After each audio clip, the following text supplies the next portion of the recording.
जो इमरान खान साहब के साथ ट्रायल में हुआ इस पर तो सवाल उठ रहे हैं, मगर नवाज शरीफ साहब के ट्रायल में उन्होंने बार बार कहा कि फेयर ट्रायल नहीं है। मॉनिटरिंग जज का तस्वुर पहली दफ़ा आया, जेआईटी किस तरह बनी उसकी सारी कहानी सामने आई। फिर जो जज थे एक अल-अज़ीज़िया में, उन्होंने खुद ने बताया कि जी उनकी वीडियो सामने आ गई कि किस तरह मुझे ब्लैकमेल किया गया था। मोहम्मद बशीर साहब तो आप देख ही रहे हैं आपके खिलाफ किस तरह फैसला दे रहे हैं। ये सारी चीज़ें उस वक्त भी सामने आई थी। आज इमरान खान साहब को विक्टिमाइज किया जा रहा, हो सकता है कल दोबारा नवाज शरीफ साहब विक्टिमाइज हो रहे हों और आपको रिलीफ मिल रहा हो, तो ये साइकिल टूटेगा कैसे?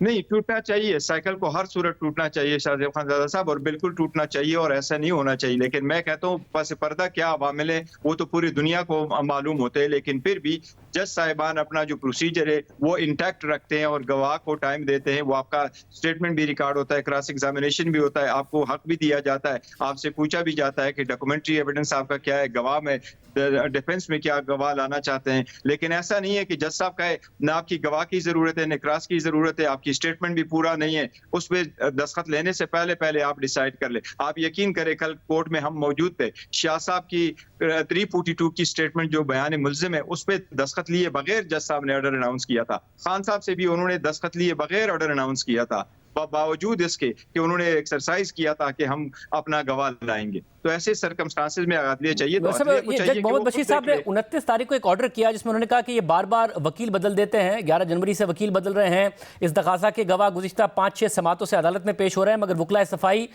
कभी एक बहाना बनाते हैं, कभी दूसरा बहाना बनाते हैं, जिरा नहीं करते। उन्होंने 29 तारीख को इस ऑर्डर में जो बाकायदा चार्जशीट किया था कि वकला दिफा जो है वो आगे बढ़ा रहे मामला। आप खुद वकील हैं, आपको लगता है वकला बेहतर हैंडल कर सकते थे, जिरा करते, बेशक कितनी लंबी लंबी जिरा करते रहते?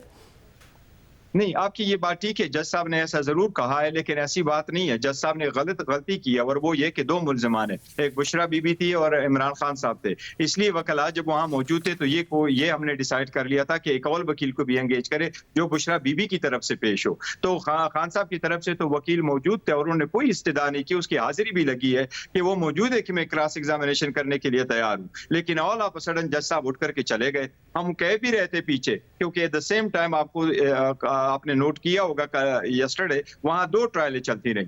एक खान साहब का नेब कोर्ट में चला और दूसरा साइफर वाला ट्रायल चला। साइफर वाले जज ने बुलाया जिस वक्त और हम दूसरे कोर्ट में चले गए तो नेब के कोर्ट ने हक दिफा जो है, हक क्रॉस एग्जामिनेशन वाला राइट क्लोज अप कर दिया। और ये इसलिए नहीं कि वहां वकील मौजूद नहीं था और दोनों वकला दोनों मुख्तलिफ अक्यूज्ड को रिप्रेजेंट कर रहे थे, उसके बावजूद जज साहब ने ऐसा कर लिया। आखिर जल्दी किस बात की? आप एक मौका प्रोवाइड करते, और अगर ना भी प्रोवाइड करते तो वकील नहीं है तो उसका के लिए लाजिम था कि वो अक्यूज से पूछता कि आप खुद क्रॉस एग्जामिनेशन करना चाहते हो, और अक्यूज अगर क्रॉस एग्जामिनेशन ना करे तो फिर आप कुछ ना कुछ ऑर्डर एडवर्स कर सकते हो। लेकिन ऐसी सर्कमस्टांसेस नहीं थी जिसमें जज साहब को ऑर्डर कर सकते थे। दूसरी बात ये कि जो लॉ है, लॉ के मुताबिक 6 महीने में आपने ट्रायल कंक्लूड करना हुआ है। यहाँ 3 हफ्ते के अंदर अंदर आपने ट्रायल कंक्लूड कर लिया, 2 दिन के अंदर अंदर आपने सारा कुछ एविडेंस रिकॉर्ड करवाया, तो ये तो बहुत ज्यादती हुई है।